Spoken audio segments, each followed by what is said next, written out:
Hello student, यहीं तक पढ़ाया था।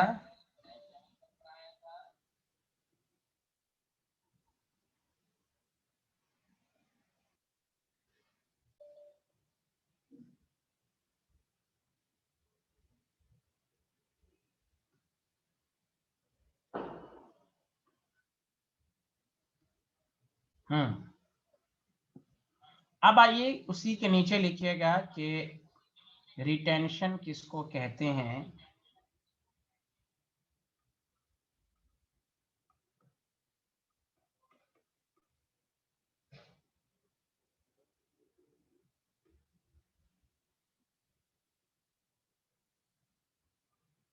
देखिए,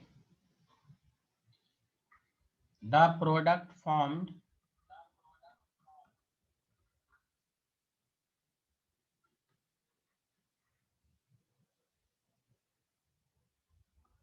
during the reaction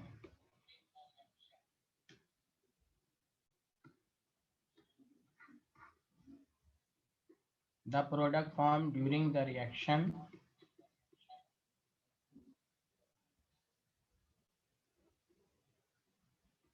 having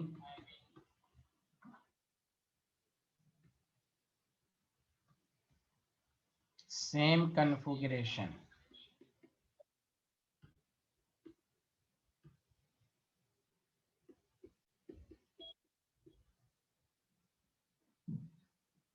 having same configuration around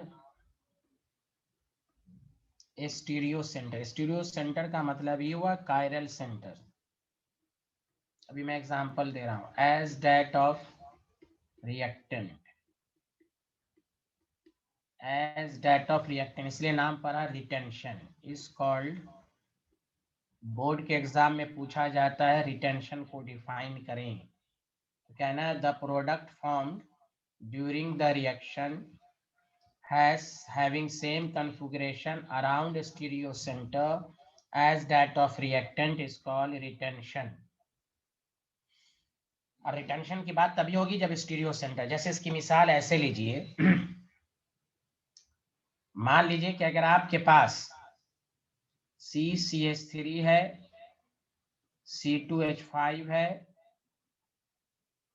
मान लीजिए यहाँ Cl है, यहाँ H है, कोई न्यूक्लियोफाइल आया और जो प्रोडक्ट बना, और हम लोग तो प्रोडक्ट बना देते हैं ना, लेकिन अब पूछा जाएगा कन्फिगरेशन। मान लो Cl जिस साइड में है उसी साइड में नया बॉन्ड बना, तो इसी को रिटेंशन कहते हैं। देखो, the product form during the reaction having same configuration as that of reactant is called retention. अब इसको नई चीज के जरिए समझो। याद करो मैंने R और S सिस्टम क्यों बताया था, उसकी वजह अब देखो। ये कायरल सेंटर है, ये 1 है, ये 2 है, ये 3 है, ये 4 है। मैंने क्या कहा था, अगर फोर्थ हॉरिजॉन्टल पर है तो उल्टा चलेगा, उल्टा होगा। क्लॉकवाइज को S कहेंगे, एंटी क्लॉकवाइज को R। अब बताओ 1 से 2 क्लॉकवाइज है तो ये S हो जाएगा। तो देखो, अगर रिएक्टेंट S में है तो प्रोडक्ट भी तुम चेक कर लो, S ही होगा। इसी को कहते हैं रिटेंशन। अगर R है तो प्रोडक्ट में भी R, इसलिए कहा गया कन्फिगरेशन। हाँ, बोर्ड लेवल पर समझने का क्या तरीका है कि जिस साइड में बॉन्ड ब्रेक हुआ उसी साइड में बॉन्ड बना, उसको रिटेंशन कहेंगे। कंपटीशन के लिहाज से अगर रिएक्टेंट S है तो प्रोडक्ट भी S है, अगर रिएक्टेंट R है तो प्रोडक्ट भी R है, तो इसको कहते हैं रिटेंशन। बताओ सारे लोग, समझ में आया या नहीं आया? बोलो बोलो, रिटेंशन की मीनिंग समझ में आई? The product form.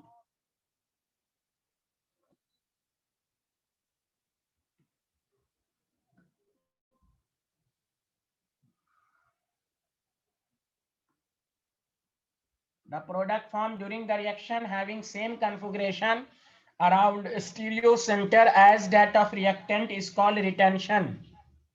सॉरी ये रिटेंशन है, TIN है। बोलिए आया सबको समझ में? आगे बढ़ें। तो वही है, अगर S है तो ये भी S होगा, तुम चेक कर लो। अगर R है तो ये भी R होगा, लेकिन यहाँ S है तो S हुआ, इसी को कहते हैं retention. Has everyone completed this slide?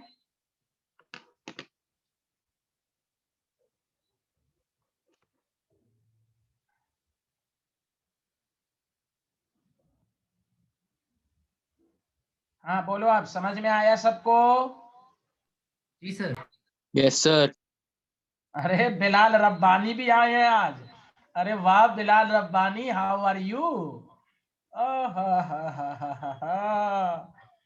अरे बिलाल भाई कहाँ थे तुम? बाप रे, ट्रेवल कर रहा था एक हफ्ता से भाई। बिलाल भाई can you hear me?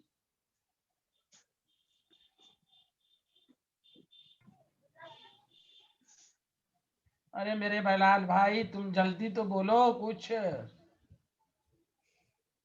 Can you hear me? अच्छा बताओ, एक हफ्ता से गांव में लॉन्ग ड्राइव पे था, गांव से पैदल चल रहा था बेचारा, इतना लॉन्ग ड्राइव करके आया है ये। अल्लाह, आपने जो वादा किया था वो भेजा नहीं अब तक। ओ माय गॉड, अल्लाह ही रहम करे। टॉपिक डालो, inverse configuration. Inverse configuration.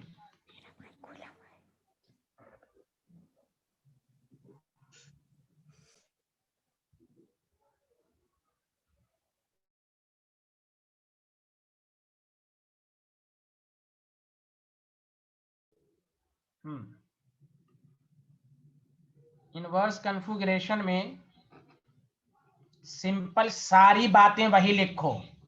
The product form during the reaction having opposite configuration. Please लिखो तो सारे लोग। चलो मैं लिख देता हूं, जामिया नगर है ना, ये भी लिखने नहीं आएगा। द प्रोडक्ट फॉर्म, ये डिफाइन करने के लिए आता है स्कूल के एग्जाम में। ये आपके सिलेबस में है, डिफिनेशन आता है। The product form during the reaction, during the reaction having opposite configuration, having opposite configuration around, ये वर्ड बोलना जरूरी है, अराउंड स्टीरियो सेंटर। जहां कारेल कार्बन होगा ही नहीं तो वहां इनवर्स रिटेंशन की बात नहीं होती। हाँ प्रोडक्ट बनेगा, वहां कन्फिगरेशन की बात नहीं होगी। अराउंड स्टीरियो सेंटर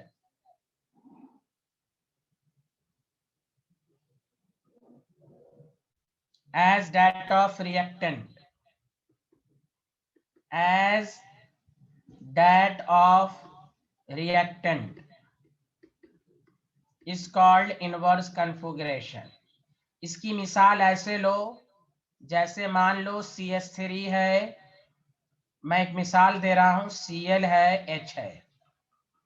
मान लो OH ने प्रोडक्ट बनाया, प्रोडक्ट तो बना, लेकिन वो क्या किया, अपोजिट साइड में अटैक किया, बॉन्ड बना। मतलब यही है, बोर्ड लेवल पर समझने का तरीका यह है कि जिस साइड में बॉन्ड ब्रेक हुआ उसके अपोजिट। हाँ कैसे समझेंगे ये सब हो रहा है वो हम बताएंगे, लेकिन पहले रिटेंशन क्या उसकी मीनिंग समझ गया। अब देखो तुम इसको चेक करो, तो ये S है, तो ये चेक करोगे तो R आएगा, वही है S तो R। This is called opposite configuration. तुम चेक कर लो, अगर ये S तो मैंने बताया ही था, OH जिस साइड में है उसके अपोजिट साइड में लगा, अब ये R होगा। अरे बोलो ना हाँ या ना। तो ये है रिटेंशन और इनवर्स कन्फिगरेशन। एक है प्रोडक्ट, सबको समझ में आया inverse configuration? Yes sir. Yes, sir. Yes, thank you, thank you. देखो कंपटीशन वाली चीज पढ़ने से कितनी फायदा होता है। आर और एस सब पढ़ा दिया गया, उससे ये समझने में और आसानी हुई इनवर्स कॉन्फ़िगरेशन को। चलिए, have everyone completed this slide? Yes sir. Yes, sir. अब सुनिए, अब मैं जो आपको बताना चाह रहा हूं गौर से सुनिए। केमिस्ट्री ये कहा कि SN1, अब देखो नॉट ओनली SN1, गौर से सुनो। ये मान लो, सुनो अच्छे से 5 मिनट, A B D ये कार्बोकेटाइन है मान लो। जानते हो कार्बोकेटाइन, एक मिनट, इसको मैं ऐसे लिखता हूं तो ज्यादा अच्छे से आएगा।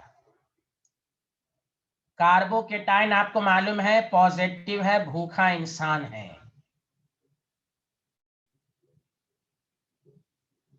तीन ग्रुप लगे हुए हैं, पहले अच्छे से समझो।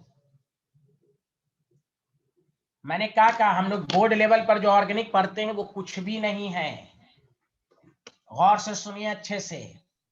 मान लीजिए अगर Y अटैक किया, Y कोई न्यूक्लियोफाइल है, नॉट ओनली SN1, केमिस्ट्री कहता है जहां भी कार्बोकेटाइन बनेगा, बताओ ये, अच्छा फिर एक मिनट, वो फ्रंट से भी अटैक कर सकता है। देखो Y माइनस है, बताओ Y माइनस अटैक करने का मौका मिला, वो इधर से भी अटैक कर सकता है। तो मान लो A B D, तो कैसे बना भाई? देखो कैसे बना, तुम अपने ऊपर आप एज इट इज लिख दो, A B D फ्रंट से अटैक किया तो Y इस साइड लगा, इधर भी वैकेंट है, ये इधर से भी अटैक, चूंकि भाई सेम प्लेन में है, जगह खाली है, ग्रुप हट गया, फ्रंट से अटैक करे या बैक साइड से अटैक करे, बतवा बराबर है। A D और यहां B और यहां Y लग गया। अब तुम चेक करो, सारे लोग चेक करो, A D B Y, बताओ इसका ये नॉन सुपर इम्पॉसिबल बन रहा है कि नहीं? जल्दी बताओ तो, अरे बोलो, ये दोनों नॉन सुपर इम्पॉसिबल है कि नहीं एक दूसरे का? जल्दी बताओ। अरे बोलो भाई। Yes sir. वही है Yes, sir. ये, इसीलिए इस दोनों को मिलाकर क्या बोला गया? Racemic mixture. दोनों इनैंशियोमर पेयर है, इनैंशियोमर पेयर। तो नॉट ओनली SN1, ऑर्गेनिक कहता है जहां कार्बोकेटाइन होगा वहां फ्रंट से भी अटैक कर सकता है और बैक साइड से भी अटैक कर सकता है। क्यों? सेम प्लेन में है ये। खुद सोचो, SN1 की क्या मैकेनिज्म थी? CX बॉन्ड ब्रेक हो जाना।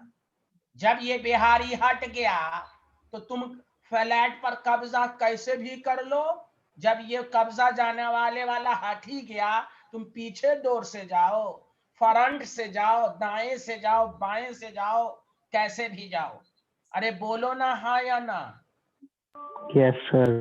Yes sir. तो केमिस्ट्री कहता है जहां कार्बोकेटाइन बनेगा, सुन लो कान खोल के, कार्बोकेटाइन वहां फ्रंट से भी अटैक होगा, बैक साइड से भी। That the reason 50% retention. देखो रिटेंशन, जिस साइड में बॉन्ड उसी साइड में। अब 50% इनवर्स, दोनों को मिला दोगे तो रेशमिक मिक्सचर। ऑब्जेक्टिव में जामिया CBSE बोर्ड लेवल पर भी ये बहुत दफा पूछ चुका है कि SN1 में प्रोडक्ट जो ऑब्टेन हुआ वो क्या था? तो आप कहेगा रेशमिक मिक्सचर। पहली बात, ऑप्टिकली एक्टिव की इनएक्टिव, तो do you know racemic mixture is optically inactive? Did you understand? Yes sir. Yes, sir. हाँ, Yes, sir. Reactant plane polarised light को रोटेट करेगा। प्रोडक्ट जो देखा गया वो, और हम लोग देखो बोर्ड लेवल पर क्या समझेंगे कि एक ही प्रोडक्ट बना, हाँ प्रोडक्ट एक बना, कॉन्फ़िगरेशन और कंपटीशन में पूछा जाएगा how many product are form, दो। जैसे हम लोग 12th में कैसे पढ़ते हैं, हाँ, ये हो गया C2H5 है, तो आपको प्रोडक्ट जब बनाने को कहे तो दिस इज आसान, OH माइनस आया, CH3 C2H5 HCl लग गया। हमारे ऑर्गेनिक के पढ़ने का तरीका ये भी होगा, ये दिखने में एक है लेकिन आपका ये नहीं, कायरल सेंटर है, दो प्रोडक्ट बना, एक D और एक L फॉर्म। ये है कंपटीशन की तैयारी करना, इसलिए ऑप्टिकल आइसोमर पहले पढ़ा दिया गया।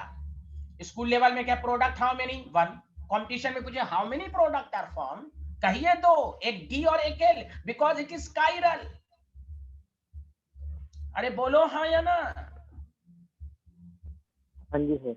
हाँ जी, हाँ जी। अरे सबको समझ में आया जामिया नगर वालों? अरे जामिया नगर वालों को आया कि नहीं आया? अरे नहीं आया यार सबको। अरे बोलो भाई।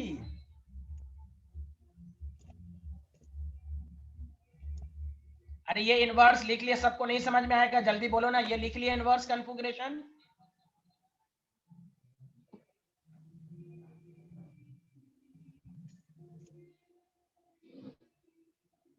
अरे मेरी आवाज नहीं आ रही है क्या? लिख लिए सर। अरे कोई बोल ही नहीं रहा है। अरे मेरी आवाज नहीं आ रही है क्या? आ रही है आ सर। रही है सर। आ बोल रही है क्यों सर। नहीं रहा है भाई? समझ में आया? ये लिख लिया इनवर्स कॉन्फ़िगरेशन। हाँ सर। Yes sir. तो अब बताओ सारे लोग, SN1 में तुमसे कोई पूछे रिटेंशन होता है कि इनवर्स कॉन्फ़िगरेशन की दोनों? SN1 में जल्दी बोलो। दोनों। दोनों। Very good. पहली बात बताओ, SN1 में रेशमिक मिक्सचर ऑब्टेन होता है कि डी फॉर्म ऑब्टेन होता है? कौन सा रेशमिक मिक्सचर की रेशमिक एनेंटियोमर? मिक्सचर। हाँ बताओ, प्रोडक्ट SN1 में जो प्रोडक्ट बनेगा वो ऑप्टिकली एक्टिव होगा कि इनएक्टिव होगा? इनएक्टिव। हाँ, क्यों? रेशमिक मिक्सचर की वजह से। Okay student.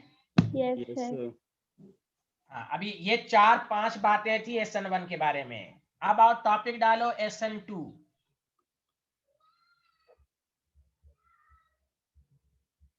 पहला point, it refers to nucleophilic substitution for bimolecular reaction. It refers to nucleophilic substitution for bimolecular. पहला पॉइंट।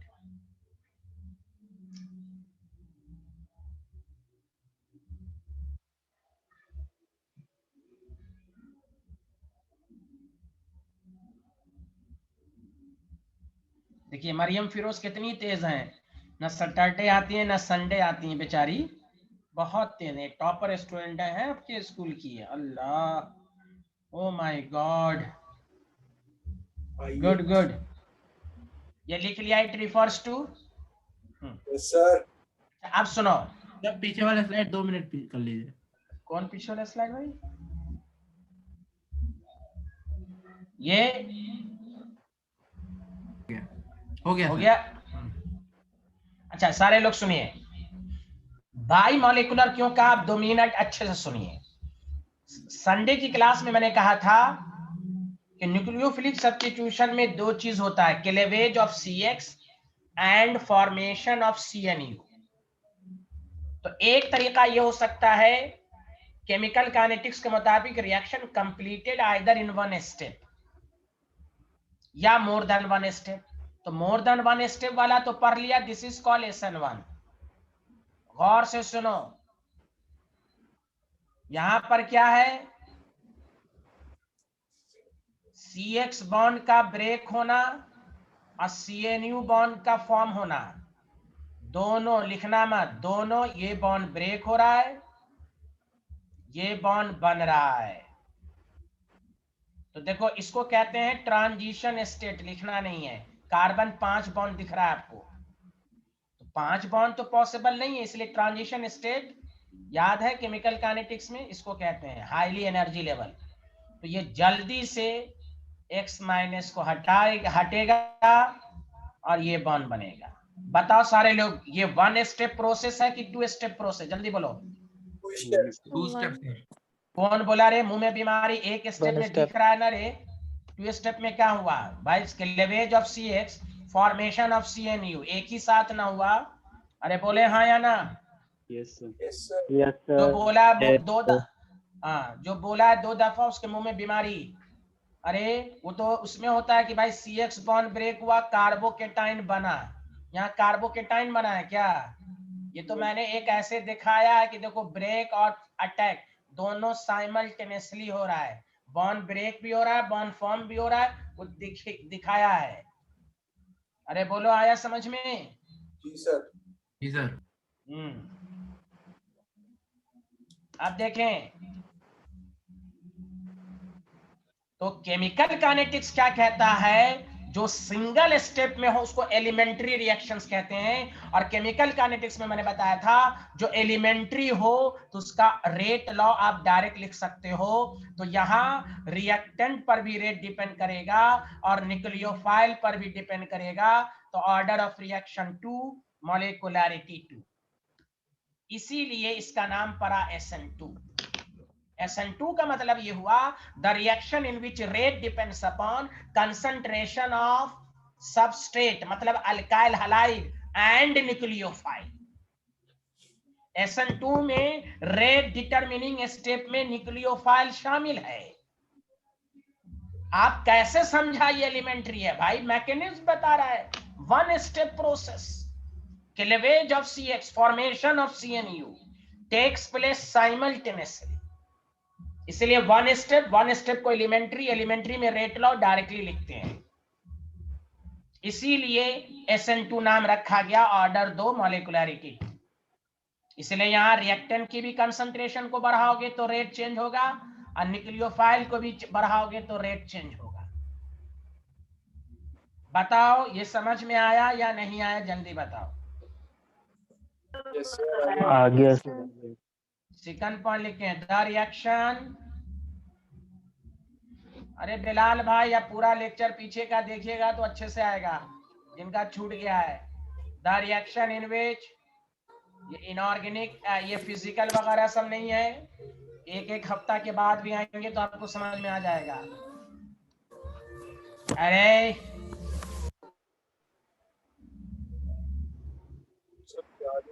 मैं रिमूव कर रहा हूं उसको, मैं रिमूव कर रहा हूं। अब मैं 5 क्लास के 2 हफ्ता के लिए रिमूव करूंगा, माफी मांग लो जल्दी से।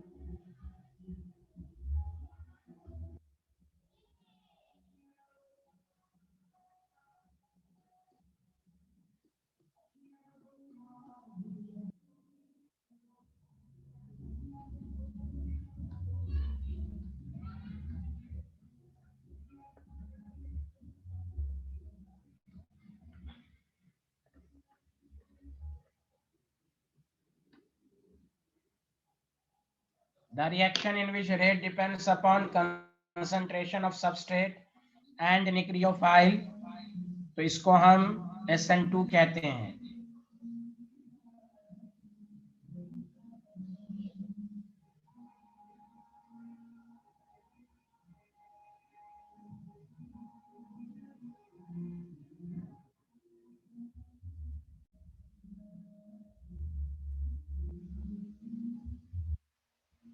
लिख लिया सारे लोग, बताइए लिख लिया? Yes sir. लिख लिया सर। नेक्स्ट पॉइंट लिखिए, मैकेनिज्म।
हाँ, लिख लिया ये?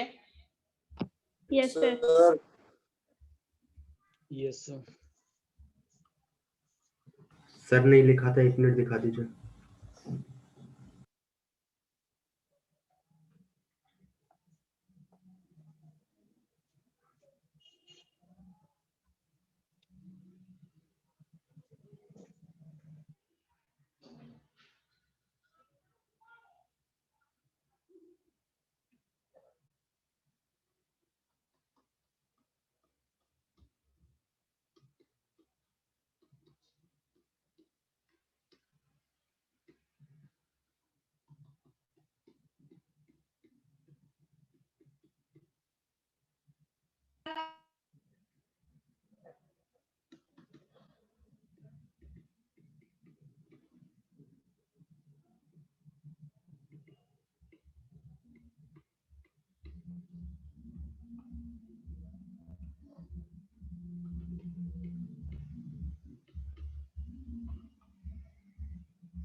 हाँ, लिख लिया? Yes sir. Yes, sir. 2 minute. फर्क, अच्छा फर्क समझ में आया? SN1 की रेट किस पर डिपेंड करती है? सारे लोग बताओ। SN1 की रेट, हाँ, ओनली अल्काइल हैलाइड। और SN2 किस पर डिपेंड करता है? फिर से बोलो सारे लोग। सबस्ट्रेट और Straight and nucleophile. Nucleophile. हाँ हाँ, वेरी गुड। यही 2 लाइन बहुत इंपॉर्टेंट है जो आपको बहुत सारे क्वेश्चन का आंसर देगा। अच्छा, दूसरी बात बताओ, इंटरमीडिएट किस में बनता है? SN1 में कि SN2 में? Intermediate SN1. SN1. इंटरमीडिएट का नाम बताओ। SN1. इंटरमीडिएट का नाम बताओ। कार्बोकेटाइन। Carbocation. वेरी गुड, एकदम जोर देना है। SN1 में कार्बोकेटाइन बनता है। SN2 1 स्टेप है, 1 स्टेप प्रोसेस जहां भी होगा, नॉट ओनली SN2, उसमें कोई इंटरमीडिएट बनेगा। वो तो मैंने आपको बताया, transition state, bond making, bond breaking, highly unstable, दोनों एक साथ होता है। समझा कि नहीं?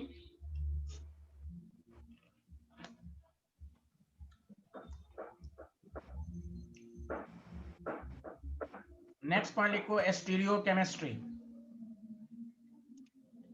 Of SN2। अच्छा, सारे लोग मैकेनिज्म को देखकर बताओ, मैकेनिज्म को खोलो, बताओ। न्यूक्लियोफाइल फ्रंट साइड से अटैक कर रहा है कि बैक साइड से? बैक साइड से। हाँ, क्योंकि भाई सामने से अटैक कर ही नहीं सकता, एक्स है ही नहीं है। दैट द रीजन, गौर से सुनो अच्छे से। प्रोडक्ट बनाने का तरीका है कि भाई जैसे प्रोडक्ट बनाते हैं वो उसी तरह बनाएंगे जैसे आप 11th में बनाते थे। लेकिन कंपटीशन में जब भी हम किसी भी रिएक्शन को ऑर्गेनिक में पढ़ेंगे, पहली बात कि रिएक्शंस क्या है, प्रोडक्ट क्या है, और ये बात माइंड में लेके चलेंगे कि वो ऑप्टिकली एक्टिव है कि इनएक्टिव है। तो यहां देखो कि इन लिखना शुरू करो, सिंस न्यूक्लियोफाइल लिखना शुरू करो सारे लोग। Nucleophile attacks from back side, क्योंकि इसमें कार्बोकेटाइन तो बना ही नहीं, एक्स बॉन्ड ब्रेक ही नहीं हुआ, पहले ब्रेक तो हुआ बाद में। तो nucleophile attacks from back side in SN2।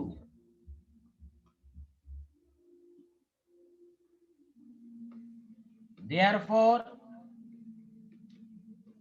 Complete inverse configuration, देखो देखो कोई भी पूछे SN2 में रिटेंशन होता है कि इनवर्स, तो कहेगा कंप्लीट यानी inverse configuration, complete inverse configuration, complete inverse configuration will takes place।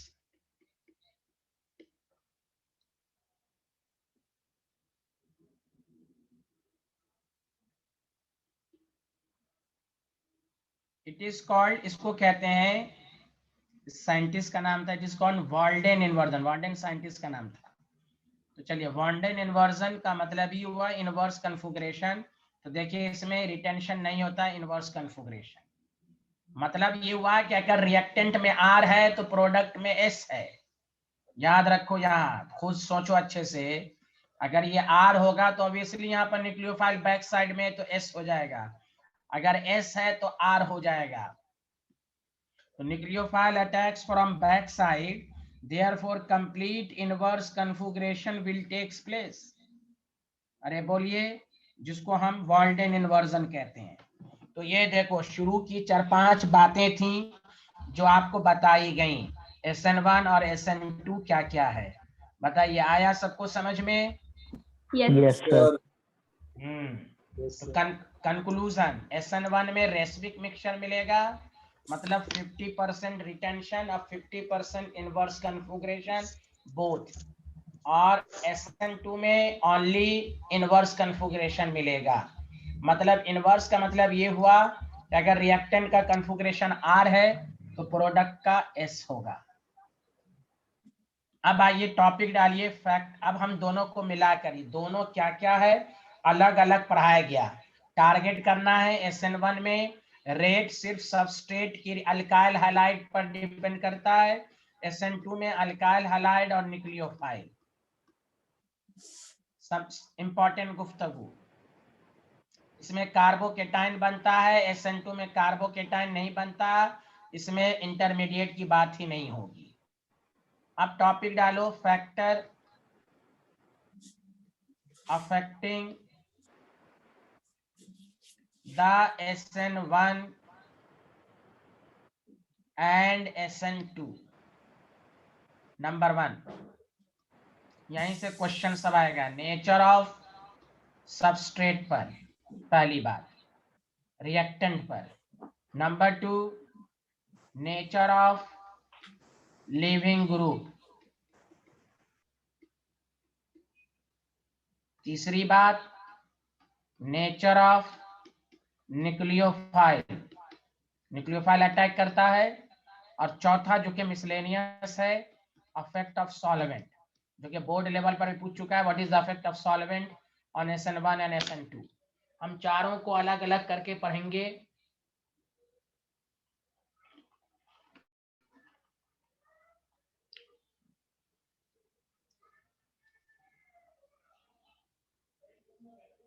बताइए, लिख लिया आप लोगों ने, हाँ या ना बताइए?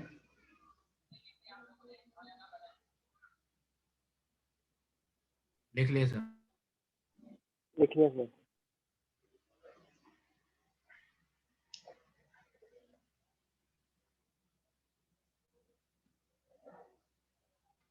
अब टॉपिक डालिए, नेचर ऑफ सबस्ट्रेट।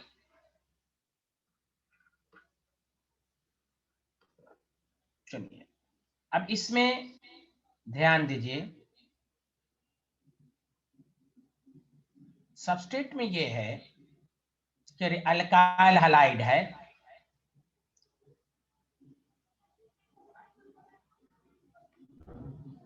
देखिए लिखिएगा नहीं आपके पास, अब 5 मिनट अच्छे से समझिए। CH3X है, CH3 CH2X है, CH3 CH3H है एंड CH3 CH3X है। आपको मालूम है ये टर्शरी अल्काइल हैलाइड है। अभी कुछ भी नहीं लिखना है, प्लीज समझने पर सारे लोग ध्यान दो। 5 मिनट समझ लो, फिर सारा क्वेश्चन तुमसे बनने लगेगा। यहाँ ध्यान दो, प्राइमरी अल्काइल हैलाइड है, ये केवल मिथाइल हैलाइड है।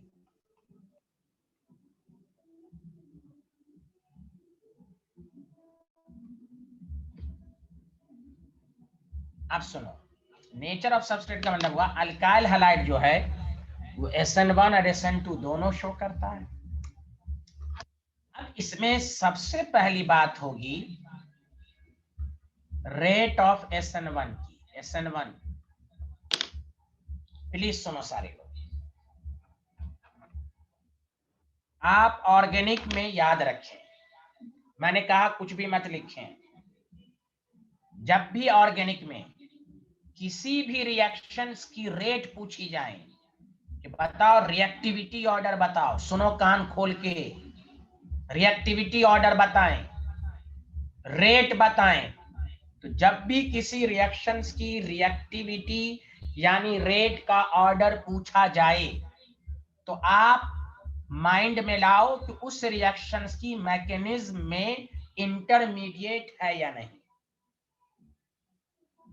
हम आपको सिर्फ SN1 की बात नहीं करा रहे, कंसेप्ट की बात सुने ऑर्गेनिक में कि जब भी किसी भी रिएक्शंस की रेट की बात पूछी जाए कि बताओ right the order of reactivity of 4 compound देखेगा, रेट ऑफ रिएक्टिविटी बताओ, किसमें स्लो है, किसमें फास्ट है, क्या है। तो आपका कंसेप्ट ये है कि जिसकी भी रिएक्टिविटी, जिस रिएक्शन की रिएक्टिविटी ऑर्डर पूछी जाए, हम माइंड में मैकेनिज्म लाएंगे। मैकेनिज्म इसलिए पहले पढ़ा दिया गया मैकेनिज्म, और देखेंगे कि उस मैकेनिज्म में इंटरमीडिएट है कि नहीं।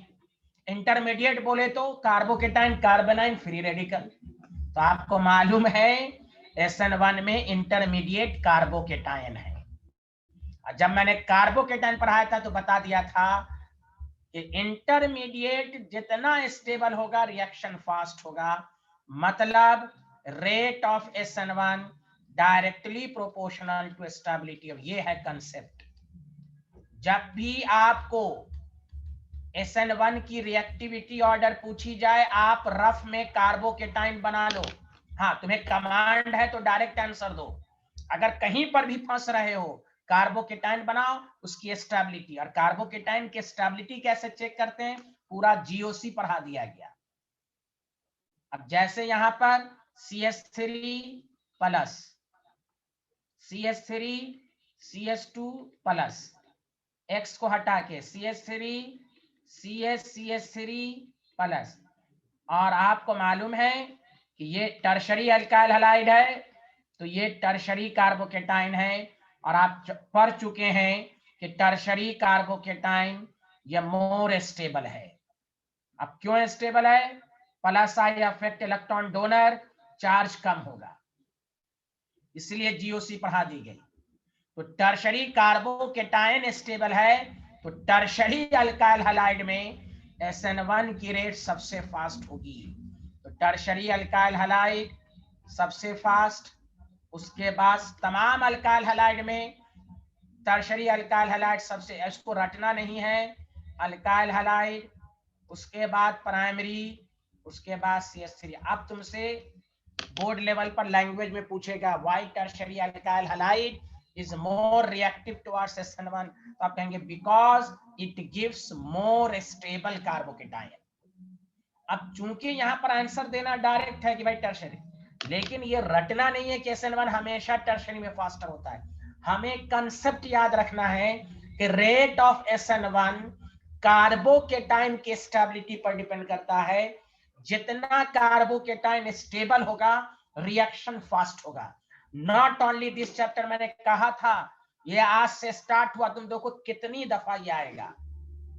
अब जिसको कार्बोकेटाइन अच्छे से नहीं आएगा तो उसको SN1 के अच्छे क्वेश्चन सॉल्व नहीं होंगे, उनको बस यही वाला आएगा क्योंकि उनको रटा हुआ है टर्शरी कार्बोकेटाइन स्टेबल। अब बताइए सबको समझ में आया या नहीं आया? आ गया सर। अरे बोले सारे लोग। आ गया सर। अच्छा, सबको आ गया कि SN1 की Yes, रेट sir. को चेक, रेट ऑफ SN1 किस पर डिपेंड करता है, जल्दी बताओ। Rate of SN1 stability of carbocation. Stability of carbocation. हाँ, बस ये नहीं करना है SN1 कहाँ फास्टर होता है टर्शरी में, ये सब नहीं बोलना है। हाँ, कोई ऐसे पूछे कि primary alkyl halide, secondary alkyl halide, tertiary alkyl halide, तो SN1 किसमें फास्टर होता है, बताइए टर्शरी अल्काइल हैलाइड में। कोई कहे क्यों, तो कहिए because tertiary alkyl halide gives more stable carbocation. अब इसमें लाख टफ क्वेश्चन दे आपको,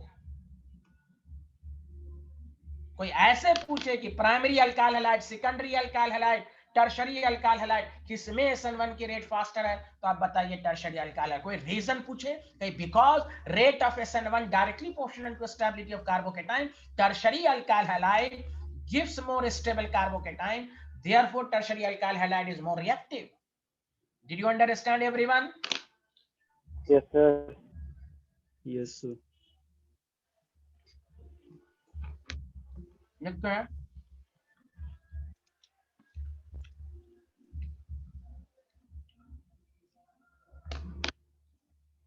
ये लिख लिया, ये स्लाइड लिख लिया। No, sir. Yes, sir. हाँ, तो SN1 की रेट कार्बोकेटायन की स्टेबिलिटी, नॉट ओनली SN1, जिस रिएक्शन की भी रिएक्टिविटी ऑर्डर पूछी जाए, आपसे क्वेश्चन सॉल्व ना हो रहा हो, तो किसी भी रिएक्शन की रिएक्टिविटी ऑर्डर रेट की बात की जाए, आप माइंड में मैकेनिज्म लाइए और चेक कीजिए उस मैकेनिज्म में इंटरमीडिएट, ये कंसेप्ट है इन होल ऑर्गेनिक केमिस्ट्री, उसमें चेक कीजिए इंटरमीडिएट है कि नहीं। अगर इंटरमीडिएट है, चाहे वो कार्बोकेटाइन बनता हो, कार्बेनाइन बनता हो या फ्री रेडिकल, तो हम उसकी स्टेबिलिटी को चेक कर लेंगे। हाँ, अगर इंटरमीडिएट नहीं बनेगा, हम रिएक्टेंट को चेक करेंगे, वो तो हम आगे बताएंगे। चलिए लिख लिया। Yes, sir. ये लिखें, तो टर्शरी अल्काइल हैलाइड, तुम लोग आंसर दो, मैं वाइवा के फॉर्म में पूछ रहा हूं।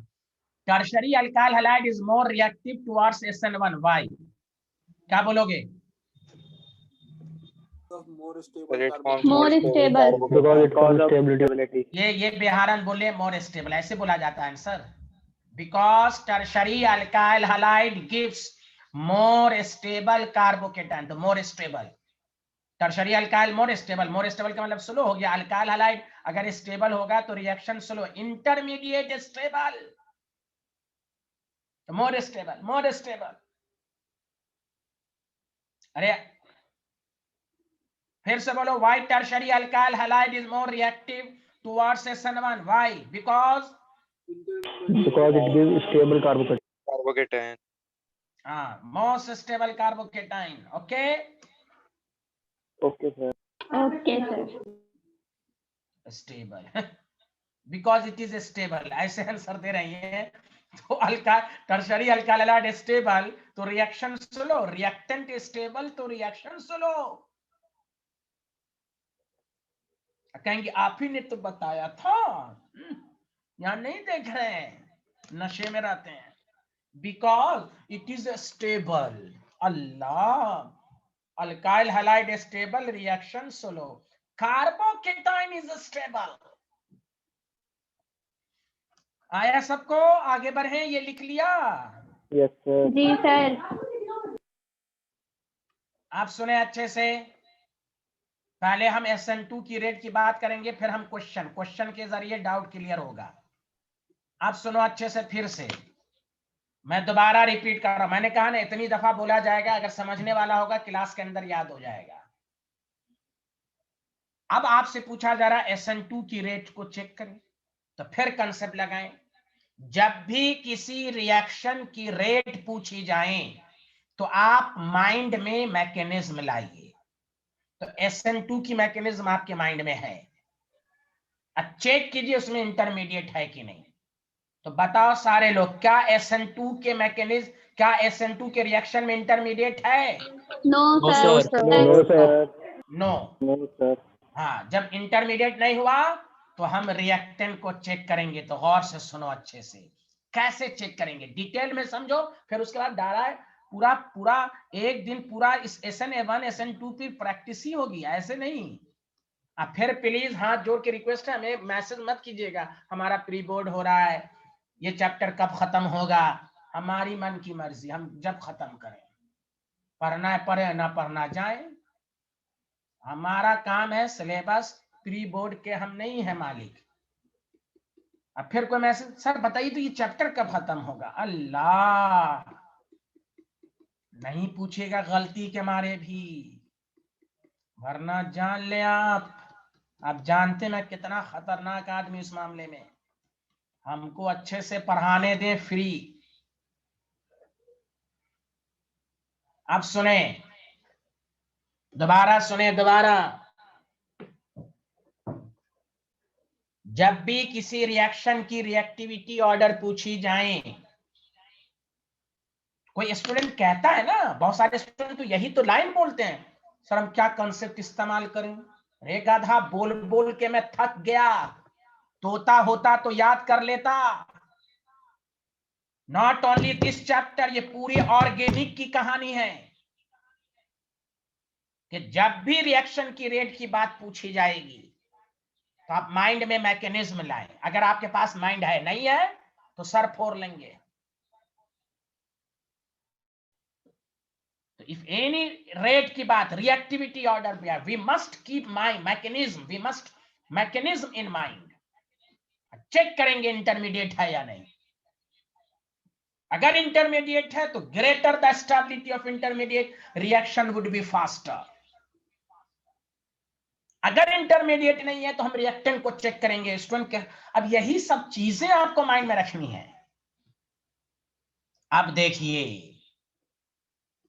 तो अल्फा कार्बन है, न्यूक्लियोफाइल अल्फा ही पर अटैक करता है ना, CX जिस पर हटा उसी पर न्यूक्लियोफाइल अटैक किया, न्यूक्लियोफाइल अटैक किया, न्यूक्लियोफाइल अटैक किया, cleavage of CX, formation of CNU। अब ये जैसे न्यूक्लियोफाइल आया, ये तीन भीड़ है यहाँ पर, बटला हाउस चौक हो गया, न्यूक्लियोफाइल को रोक रहा है। ये अल्फा कार्बन पर ज्यादा भीड़ है। इससे क्या साबित हुआ, SN2 CH3X में फंस चुके, इसके रेस्पेक्ट में कोई नहीं है, धड़क से अटैक कर देगा। यहां जैसे गया, बॉडीगार्ड खड़ा हुआ है, चारों तरफ से बिहारी को घेरे हुआ है, न्यूक्लियोफाइल को नहीं जाने दे रहा है। मतलब ये बहुत सारे स्टूडेंट रट लेते हैं SN1 SN2 का ऑर्डर उल्टा होता है। अरे अभी मैं फंसाऊंगा ना क्वेश्चन में, अल्लाह, ना ना ना ना ना, वो स्टूडेंट रट लेते हैं SN1 SN2 का ऑर्डर उल्टा उल्टा उल्टा उल्टा। वो टर्शरी में, ये प्राइमरी में, वो ऐसे याद करते हैं झुल झुल के, वो टर्शरी में, वो प्राइमरी। रे गुंडा कहीं का, कंसेप्ट समझें। Rate of SN2 depends upon size of the alkyl group at alpha carbon, as the number, गौर से सुने, as the number and size of alkyl group, bulkyl group increases, it will hinders the incoming nucleophile, वो nucleophile को आने से रोकेगा, reactivity decrease करेगी। गौर से सुने, कंसेप्ट है। बहुत सारे क्वेश्चन में ये प्रूव किया जाएगा आज ही के लेक्चर में कि जिसमें SN1 फास्टर होता है उसमें SN2 भी फास्टर होता है। ये नहीं रट लेना उल्टा उल्टा फुल्टा उल्टा फुल्टा, ना ना ना ना ना ना ना ना ना ना, कुछ क्वेश्चन सॉल्व हो जाएगा उससे। आपको याद रखना है, रेट ऑफ SN1 कार्बो, ये नहीं टर्शरी में फास्टर नहीं, कार्बोकेटाइन की stability. Rate of SN1 depends upon size of the group at alpha carbon. Number and size दोनों इंक्रीज करेगा, न्यूक्लियोफाइल को आने से रोकेगा। दैट द रीजन CH3X आपसे पूछेगा why tertiary alkyl halide is less reactive towards SN2, कहिए due to the presence of more bulky group at alpha carbon। ये नहीं लिखना जैसे कुछ स्टूडेंट लिख देंगे कि बिकॉज SN1 टर्शरी में फास्टर होता है इसीलिए SN2 टर्शरी में स्लो होगा। अल्लाह ये नहीं लिखिएगा। जैसे कोई स्टूडेंट ने बोला ना why tertiary alkyl halide is more reactive towards SN1, तो बिकॉज इट इज स्टेबल, उनको स्टेबल रटा हुआ है। अरे नो, कार्बोकेटाइन इज स्टेबल। ये नहीं लिखना है कि टर्शरी अल्काइल हैलाइड SN1 में फास्टर है इसलिए SN2 की तरफ स्लो होगा। No, why tertiary alkyl halide is less reactive towards SN2? Why? Because due to the presence of more bulky group at alpha carbon, it will hinders the incoming nucleophile। तो नीचे लिखना शुरू करें। बताओ सबको SN2 की rate check करने आया कि नहीं आया? जल्दी बताएं हाँ या ना। Yes sir. आ गया सर। यस सर आ गया।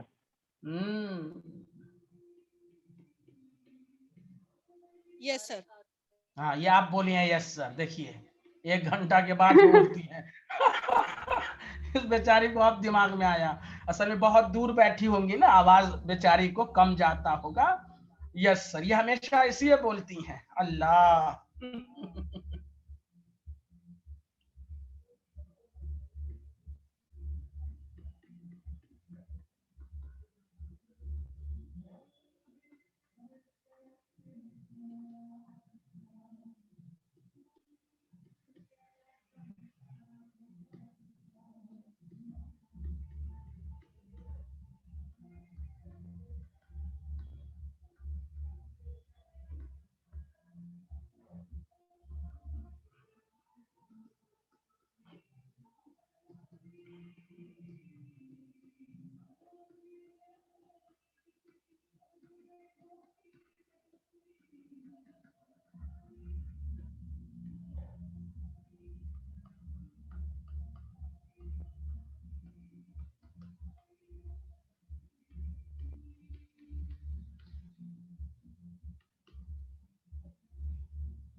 तो सबको समझ में आया? रेट ऑफ SN2 चेक करना आया सबको?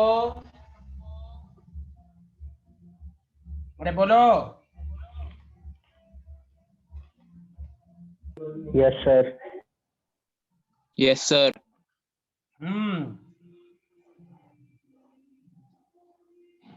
Rate of SN2 depends upon steric crowding of group at alpha carbon. As the number and size of alkyl group increases, hinders माने रुकावट। रेशम तलवार को समझ में आ रहा है? मरियम फिरोज को आ रहा है? ये लोग Yes, sir. Thank you.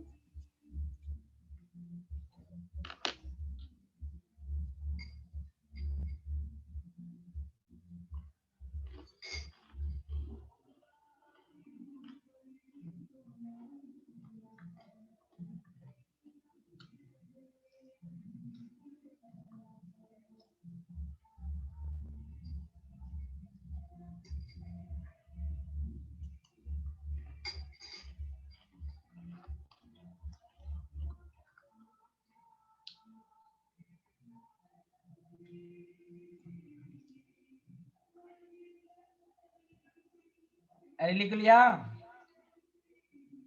Yes sir. ये स्लाइड लिख लिया? जी सर। सर।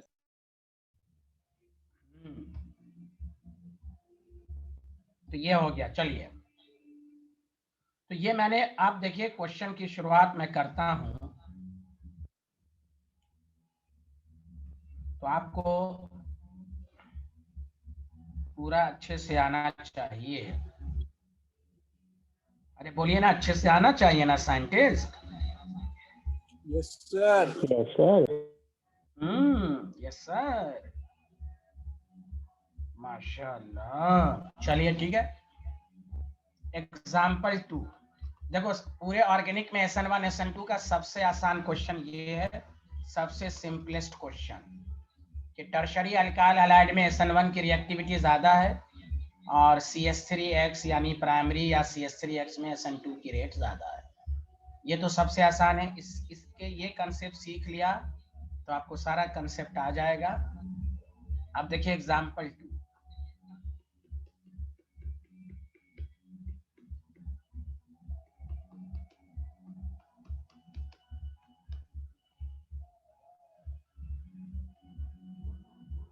आप इसमें SN1 एंड SN2 दोनों का ऑर्डर बताएं।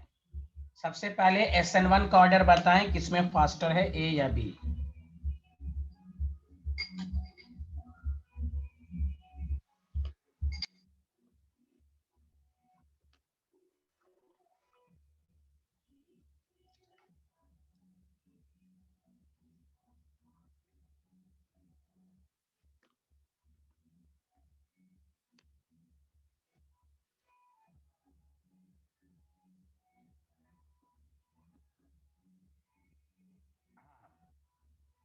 रेट ऑफ SN1 पहले चेक करके बताओ।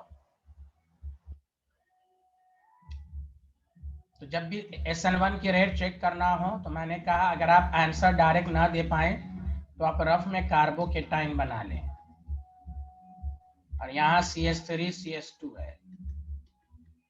तो आपको मालूम है ये इलेक्ट्रॉन डोनर है, पॉजिटिव चार्ज को खत्म करेगा, most stable, this is less stable, so the rate of SN1 B greater than A। बताओ सबको समझ में आया, हाँ या ना, जल्दी बताओ। अरे बताओ भाई, सबको समझ में आया, हाँ या ना? सर जिसको कार्बो के, आपको क्या करनी है सर, ये कार्बोकेटाइन स्टेबल, अब उसका कोई इलाज मेरे पास नहीं है, हम GOC में टाइम दे दिया, कोई दोबारा भी नहीं पूछेगा। यहाँ मालूम है आपको sp2 है -I है। अब कार्बोकेटाइन के स्टेबिलिटी में बताने नहीं जाऊंगा, ये सब पूरा वक्त दिया जा चुका है आपको, 10-12 क्लासेस GOC पर दी गई हैं। आगे बढ़े, जल्दी बताओ। Yes sir. इससे ये साबित हुआ, मैं लैंग्वेज में लिखता हूँ कि कभी कभी पूछ देता है, वेनाइलिक क्लोराइड या वेनाइलिक हैलाइड, अब वहां कोई नाम दे देगा वेनाइलिक, वेनाइलिक हैलाइड इज लेस रिएक्टिव, गौर से सुने, इज लेस रिएक्टिव देन, यहाँ पर मैंने इथाइल हैलाइड, कोई भी नाम दे देगा, यहाँ पर इथाइल हैलाइड है तो कहेंगे इथाइल हैलाइड टुवर्ड्स SN1, तो कहेंगे बिकॉज वेनाइलिक हैलाइड, आपको मालूम है ना ये वेनाइलिक ग्रुप है, देख लो अच्छे से, ये वेनाइलिक हैलाइड है, तो because vinylic halide gives less stable carbocation. अगर स्कूल लेवल पर इस तरह पूछे तो ये आंसर होगा। चलो अब तुम चेक करके बताओ, इसमें SN2, इसी क्वेश्चन में SN2 की रेट किसमें फास्ट है?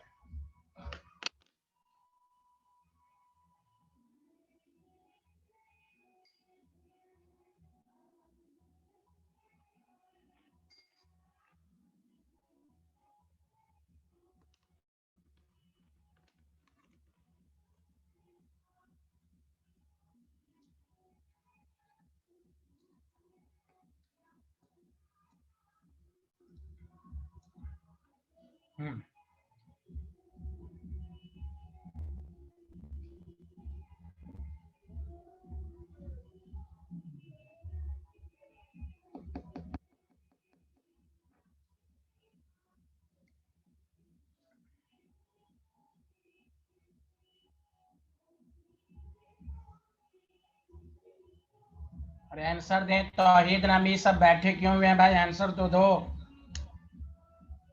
आंसर दो भाई। A और B में मोर रिएक्टिव कौन है इसमें? कुछ का आंसर आया, कुछ ही स्टूडेंट का, बाकी सब बैठे हुए हैं भाई।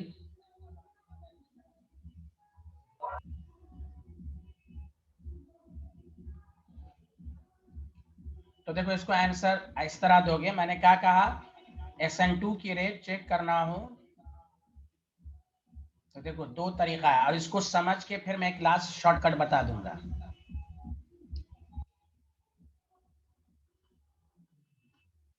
देखो सारे लोग देखो, मेरे लैंग्वेज पर ध्यान दो।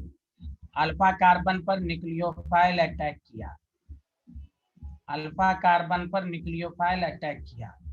यहाँ न्यूक्लियोफाइल जैसे अटैक किया तो it is repelled by pi electron. मैं दो लैंग्वेज लिखाऊंगा। न्यूक्लियोफाइल क्या होता है? इलेक्ट्रॉन रिच, और पाई भी क्या? Electron rich. जैसे न्यूक्लियोफाइल अटैक करेगा रिपल हो जाएगा, इसलिए इसमें भी बी रिएक्टिव है। मैंने क्या कहा था? SN1 SN2 का ऑर्डर हमेशा उल्टा नहीं होता। सुन लो अच्छे से। अरे बोलो आया कि नहीं समझ में? जैसे नहीं आया? न्यूक्लियोफाइल जैसे अटैक किया, यहाँ पर इलेक्ट्रॉन डेंसिटी ज्यादा है, न्यूक्लियोफाइल भी नेगेटिव होता है या लोन पेयर होता है, तो जैसे अटैक करेगा रिपल्शन हो जाएगा। बोलो आया या नहीं आया? जल्दी बोलो। हाँ सर। Yes, sir. अच्छा दूसरा रीजन सुनो अच्छे से। देखो CH2 डबल बॉन्ड CH और X, देखो इसमें रेजोनेंस है, A डबल बॉन्ड भी C पर लोन पेयर। अल्लाह, रेजोनेंस की वजह से रिएक्टेंट जो है वो स्टेबल हो गया। जब ये स्टेबल हो गया तो चाहे SN1 हो या SN2 हो, दोनों की तरफ लेस रिएक्टिव होगा। अब गौर से सुने, कंपटीशन में इतना चेक नहीं करना है, मैं उसका शॉर्ट टिप्स दूंगा अभी। स्कूल के एग्जाम में why vinylic halide is less reactive towards SN2, कहिए बिकॉज, गौर से सुनिए लैंग्वेज को, बिकॉज, सारे लोग सुने, because vinylic halide shows resonance due to which CX bond acquires partial double bond। अब बताओ, ये CX बॉन्ड को हटाना आसान है बनिस्बत के डबल, क्योंकि यहां बॉन्ड एनर्जी ज्यादा, तोड़ना मुश्किल। सुने,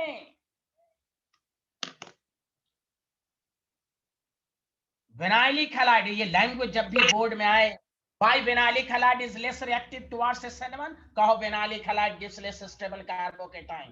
why vinylic halide less reactive towards SN2, because vinylic halide shows resonance due to which CX bond acquires partial double bond character which becomes strong and difficult to cleavage।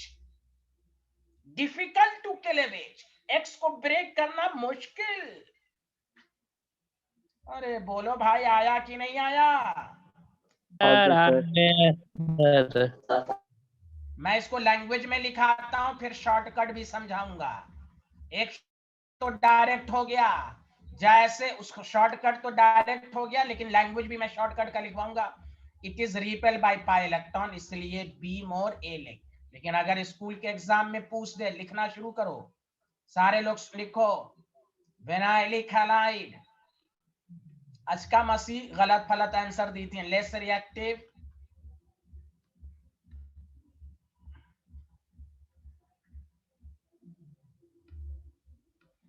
Towards SN2,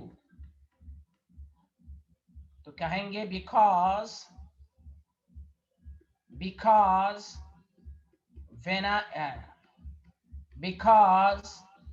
it shows resonance.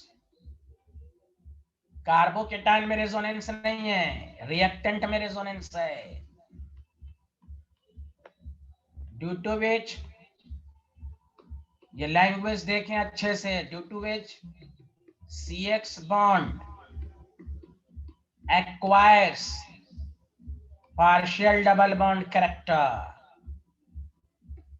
Partial, पूरा नहीं partial, चूंकि resonance की वजह से partial double bond character.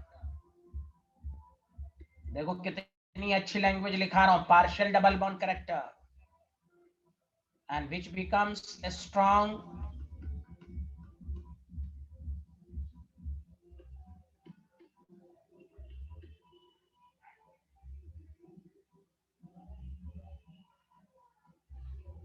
to which partial bond acquires partial bond double bond character। यहाँ full stop दे तो चलो ठीक है, which and चलो कोई बात नहीं, and which becomes strong and difficult to cleavage।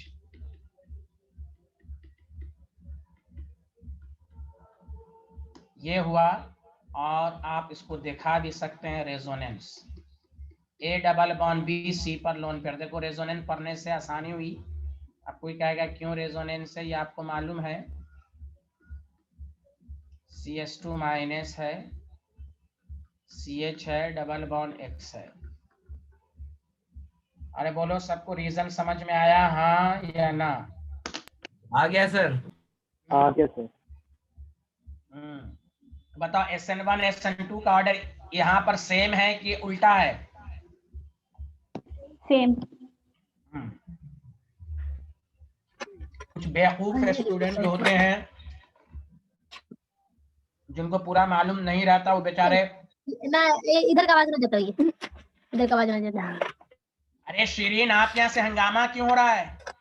Shireen जी कल नहीं है, क्यों हंगामा कर रही हैं? बंद करें, मैं रिमूव कर रहा हूँ आपको। रुकें, अभी रिमूव कर रहा हूँ बिहार को।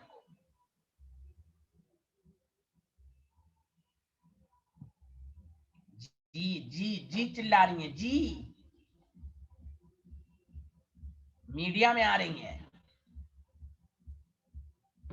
अरे सबको समझ में आ गया? आगे बढ़े, जल्दी बोलो हाँ या ना। Yes, sir.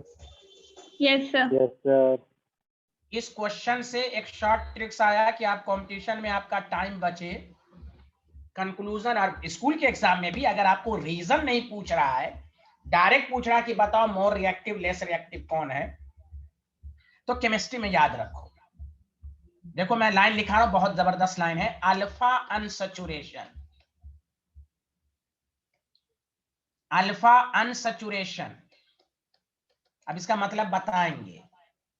अल्फा अनसैचुरेशन, जहां पर alpha unsaturation alkyl halide, alpha unsaturation alkyl halide decreases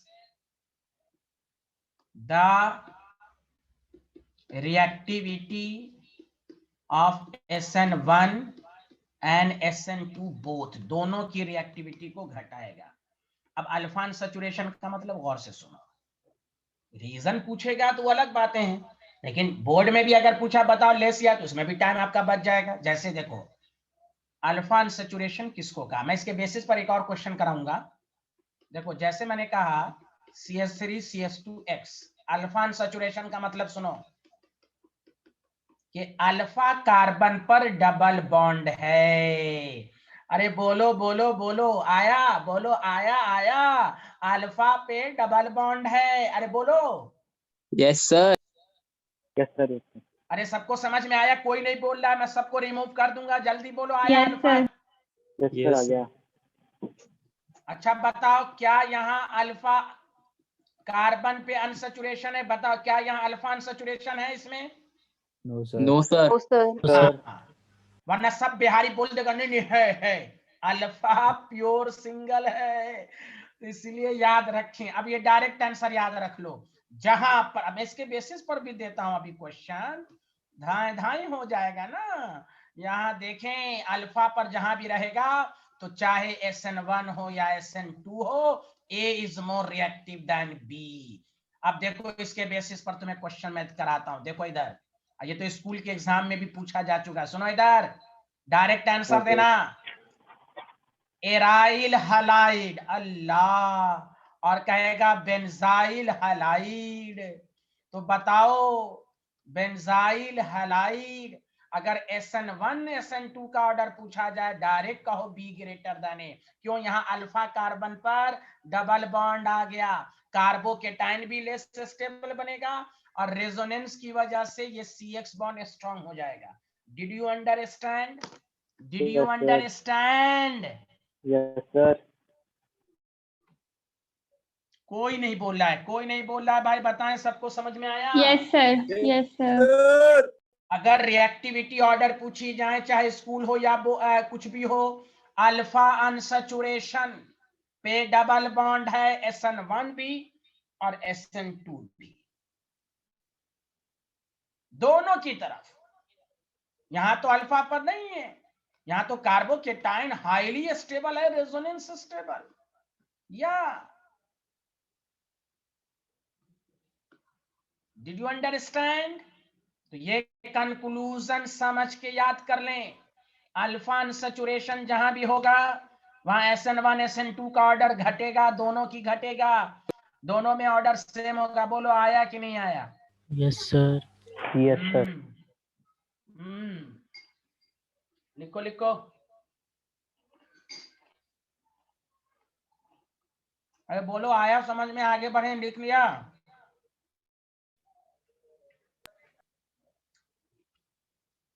Yes, sir. Has everyone completed this slide? Yes, sir. ये भी लिख लो। यह है एराइल हैलाइड, यह है बेंजाइल हैलाइड। लैंग्वेज में पूछे, मैं लिखा चुका हूं। चलो अब आओ नेक्स्ट क्वेश्चंस पर। एक बात तो ये समझ में आ गई कि अल्फा अनसैचुरेशन जहां भी होगा तो आप डायरेक्ट बोलो किसकी रिएक्टिविटी ज्यादा होगी या कम होगी। अब सुने, कुछ तो बोलिए। Next,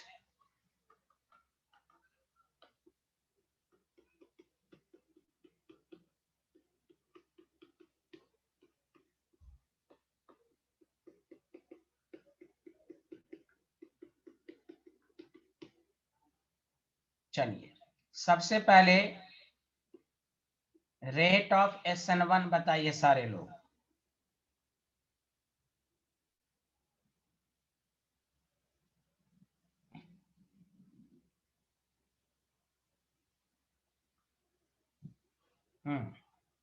rate of SN1 SN, जब भी आंसर ना बने जबकि दोनों प्राइमरी है तो आप रफ पेपर में कार्बोकेटाइन बनाए।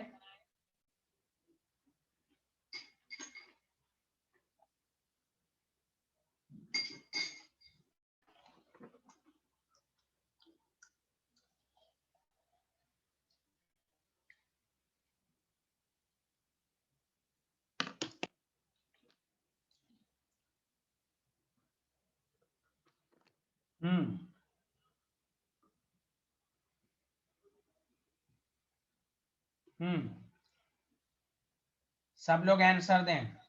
अब यहीं इसी के सामने आप कार्बोकेटाइन बना लें। SN1 की रेट, कार्बोकेटाइन की स्टेबिलिटी।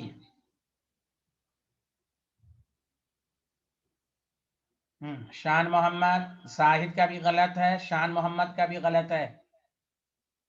चुपचाप से बैठे रहें, गधा जानवर बिहारी।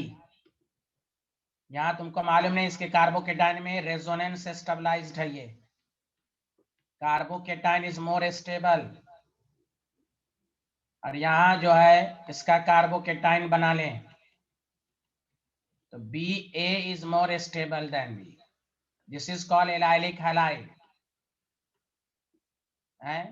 ये शान मोहम्मद और ये मोहम्मद जाहिद गुंडे कहीं के, उस वक्त से समझाया जा रहा है SN1 की रेट के लिए जब भी आए। ये गुंडा फैजान बोला B is more reactive, B is more than A। वही ना कह रहे हैं। अब जाहिलों को अब इतना समझाने पर मैं कहेगा हमको ना समझ में आ रहा है। अरे कार्बोकेटाइन जिसको है, कार्बोकेटाइन A की रेट ज्यादा। अरे सबको समझ में आया या नहीं आया, जल्दी बताएं। आ गया sir. Yes, sir. Why it is more reactive? Because allylic halide gives more stable carbocation, resonance stabilize। अब इतना तो पढ़ा दिया गया। मैंने क्या कहा था, जब तक GOC मजबूत नहीं होगी, कार्बोकेटाइन, कार्बोनाइन, इंडक्टिव इफेक्ट, ये सब नहीं आएगा तो थोड़ी ना अच्छे क्वेश्चन आंसर सिर्फ रटे रहिएगा। टर्शरी टर्शरी, यहाँ कहाँ टर्शरी है, दोनों तो प्राइमरी है। अरे बताओ सबको समझ में आया हाँ या ना? ये आयशा एमन को आ रहा है कि नहीं? अमन, आयशा अमन जो है। जी सर। हाँ आ रहा है आपको आयशा अमन, पतली दुबली शरीफ? अरे बोले। जी सर। हाँ जी सर, गुड, थैंक यू। अब सुनो अच्छे से। ये तौहीद नंबर आंसर क्यों नहीं देता है? खाली जब टीचर समझाएगा यस सर। ये सवालिया समीम जो भी हैं खाली बोलने के लिए आई हैं यहाँ पर, आंसर कौन देगा?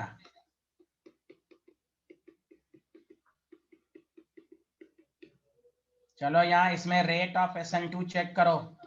SN2 की रेट कैसे बताया है? अल्फा कार्बन पर न्यूक्लियोफाइल को अटैक करवाओ और चेक करो किसमें हिंड्रेंस ज्यादा है। और तौहीद नबी सब आंसर दें, सिर्फ हाँ में हाँ मिलाने के लिए आए हैं क्या? दोनों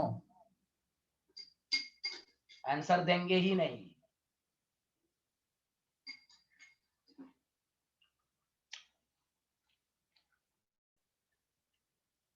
ये रहबर बैठा ही रहता है, सामिया परवीन बैठी रहती हैं।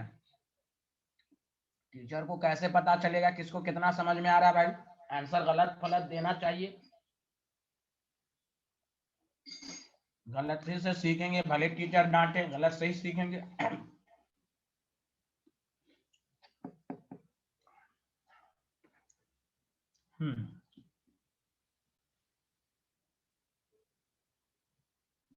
जैद से भी मेरी बहुत शिकायत रहती है। जैद से भी ये भी आंसर नहीं देते हैं। जैद जो जामिया वाले जैद हैं, अभी एक आंसर दिए SN1 वाला। चलिए कोई बात नहीं है। चलो सारे लोग सुनो, इसको भी समझाने के बाद मैं एक चीज लिखवाऊंगा आपको। इधर सुनिए, यहाँ अल्फा सुनो अच्छे से, बहुत इंपॉर्टेंट। अच्छा चलो मैं इधर थोड़ा सा समझाता हूँ डिटेल में। मैं डिटेल में समझा रहा हूँ, फिर इसका भी एक कंक्लूजन सिखाऊंगा। बहुत जबरदस्त कंसेप्ट है। यहाँ सुनो, यहाँ अल्फा कार्बन पर न्यूक्लियोफाइल अटैक कर रहा है। सारे लोग बताओ, क्या यहाँ पर अल्फा पर अनसैचुरेशन है या नहीं? जल्दी बोलो। नहीं।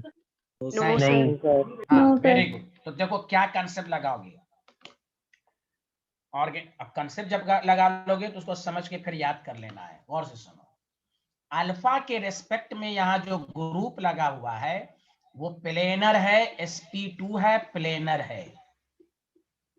तो क्या गजब कंसेप्ट है, गौर से सुनो। गजब क्या, बहुत आसान कंसेप्ट है। यहां जो न्यूक्लियोफाइल अटैक कर रहा है, इसके रेस्पेक्ट में जो ग्रुप है ना, वो sp3 हाइब्रिडाइज्ड है। अल्लाह, नॉन प्लेनर।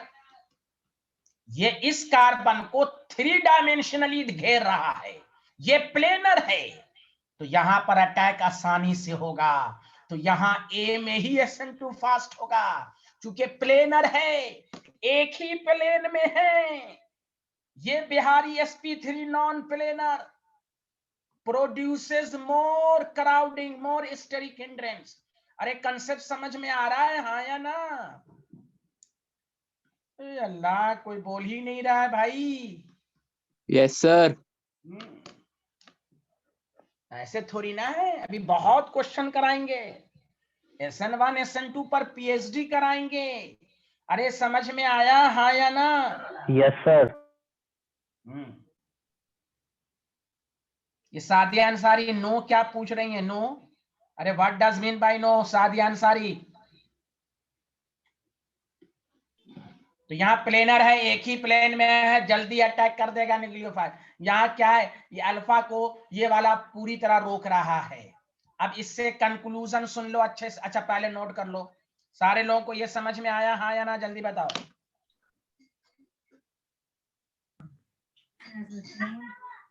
तो एलाइलिक हैलाइड में SN1 SN2 दोनों की रेट फास्ट है। एलाइलिक हैलाइड में SN1 भी फास्ट है, SN2 भी फास्ट है। यहां पर अल्फा कार्बन पर प्लेनर ग्रुप है, ये ज्यादा बल्कियर नहीं है। ज्यादा बल्कियर कौन है? ये गधे, कुछ लोगों को नहीं समझ में आ रहा है। sp3 ज्यादा बल्कियर होगा कि sp2 ज्यादा बल्कियर होगा? अरे बोलो हाँ या ना? अरे कौन ज्यादा बल्कियर होगा, sp3 कि sp2? sp3 sp3 simple non planar है, 3 डायमेंशनल है, तीनों तरफ से घेर रहा है उसको, न्यूक्लियोफाइल को अटैक का रास्ता नहीं दे रहा है। sp2 तो नॉन प्लेनर है, 2D है, यहां पर लेस क्राउडिंग है, लेस क्राउडिंग, इसलिए अटैक कर लेगा। अभी भी नहीं आया? आ गया सर, आ गया। आगे सर। लंबू है ना तू, घुटने में अकल है तेरे को। अरे लिख लिया सारे लोग, ये वाला स्लाइड लिख लिया?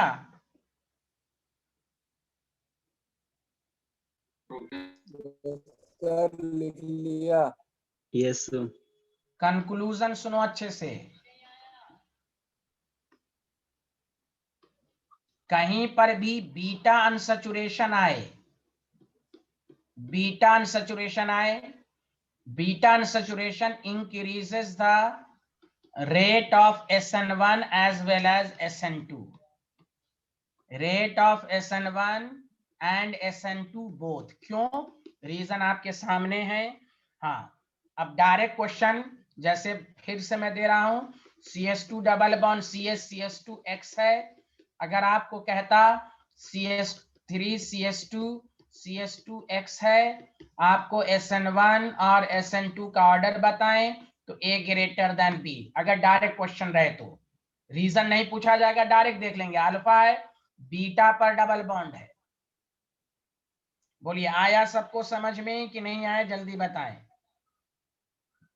ये लिख लिया? सर आ गया।